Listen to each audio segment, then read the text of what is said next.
Hey everyone, Andor Season 2 wrapped up a bit ago, and now that I've finished all of my episode breakdowns and am in the middle of uploading new theme arrangements, I wanted to conclude talking about the second season of Andor with a final review, because there were some really bright moments to the soundtrack, but also some things that I think were clearly an issue of not having enough time. Let's actually start where the composer Nicholas Britell started, which is with the second arc in episode 4, and I suspect that the reason Britell started here is because he wanted to build up towards the Gorman anthem, which is sung in episode 8, which he would have needed to write well in advance so that it could be sung live during filming, the same way that Marva's funeral march was at the end of season 1. And from there, he already had a lot of the musical DNA to build this narrative around the Gorman culture. So then, as we started episode 4, the music all of a sudden took on a different meaning and power. It felt more intimate and direct because Britell was already using that theme, weaving it into the thread of the Gorman story to bring us closer to it.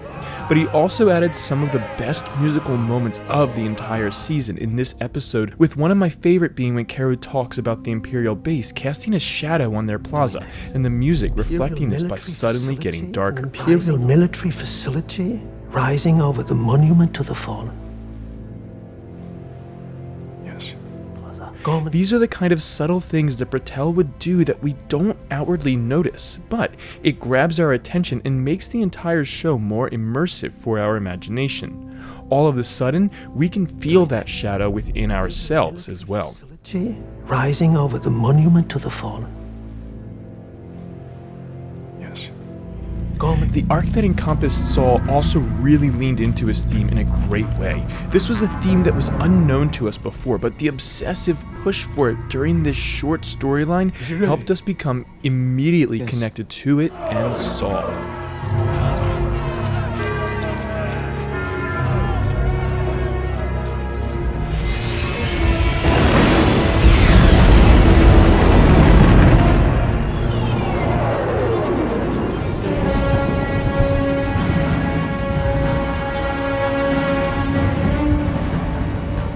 But as we all know, Britell was unable to complete the score for Andor Season 2 and left much of the rest of the project to Brandon Roberts instead. And from there, I believe Roberts finished up through that now famous scene in Palmo Plaza.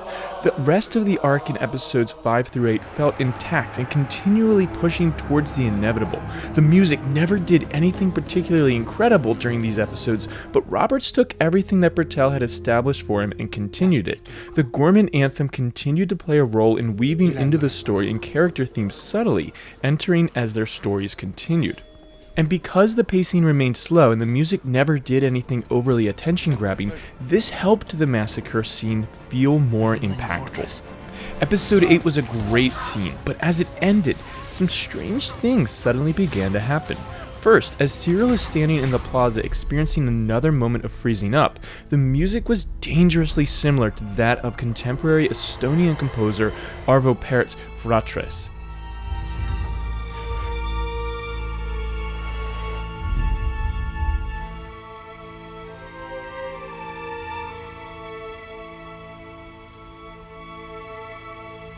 Now, I'd say they actually just used Parrot's Fratres, but there are no mentions of him in the credits, which is really strange, and I would not be surprised at all if a lawsuit or something else were to occur between the still living composer and Lucasfilms.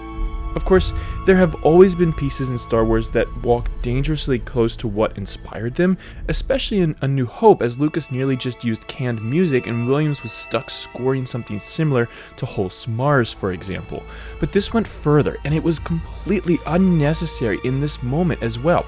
There's no reason that Roberts couldn't have scored something just as eerie in this moment without ripping it off from Parrot, so why do it?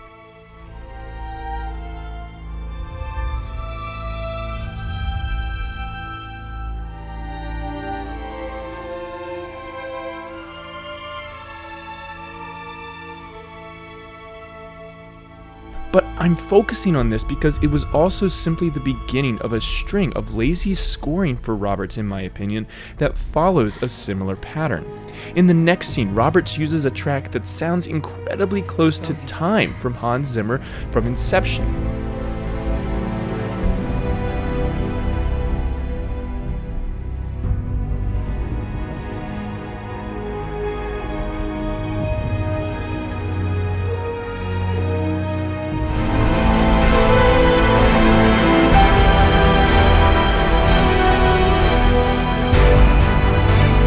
strangely, this wasn't originally what was even supposed to go here according to the soundtrack, and it was superimposed from a later episode. Of course, we don't actually know this until later, so when we hear the same track occur when Bix leaves Cassian, now we start to feel this odd connection between everyone being massacred on Gorman and Cassian being dumped by Bix, and that is not an acceptable connection to draw. I'm choosing the rebellion.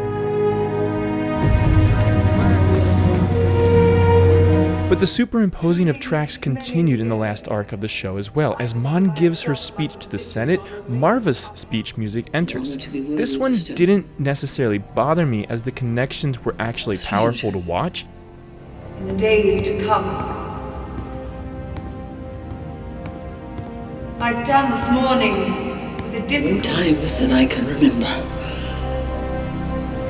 I always wanted to be lifted. And then as Cassian gets her safely away, the same track that accompanied his escorted escapes plays, and I thought this was actually a nice way to connect how he's playing the role that he once needed for himself here.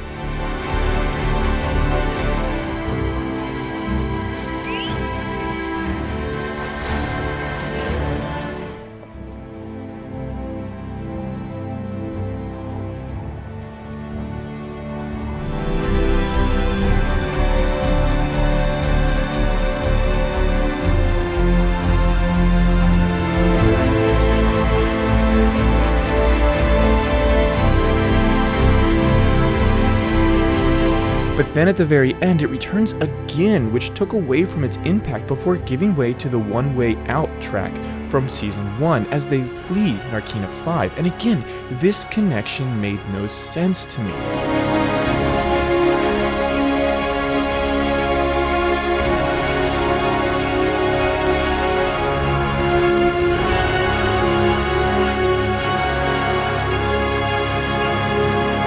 Now, I think this was the last part that Roberts did. I think after completing the rest of the Gorman story, he went back to episode 1 and began scoring so that this last arc was all that was left. Because I think all of these superimposed tracks are a direct result of him running out of time. And this would be understandable. He was thrown into a project that wasn't his and was likely already behind schedule, as Britell realized he couldn't fulfill the obligation on time. So, as we hit this last arc and time is running out, they took other scores and threw them in. But it really took away in moments of strong impact for me, and I'd also love to know if any of you felt let down in the final arc by the music.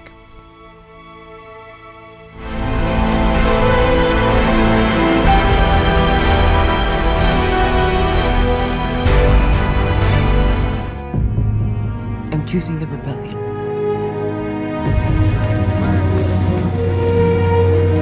Now, to balance this, the music in the beginning arc was great. It wasn't quite Britell level in regard to the deep rhetoric built into the music, but we did get 2 new themes for the planets of Chandrila and Mina Rao. I thought it was a little strange because we didn't see this occurring for other planets during Season 1, but there was a precedent to this in Kenobi, and I like the idea of planets having themes, as it gives composers something else to work with as we explore different locations.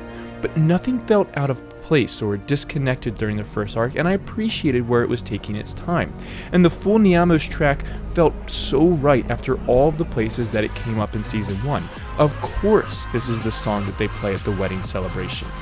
Ultimately, time was the biggest issue with Season 2.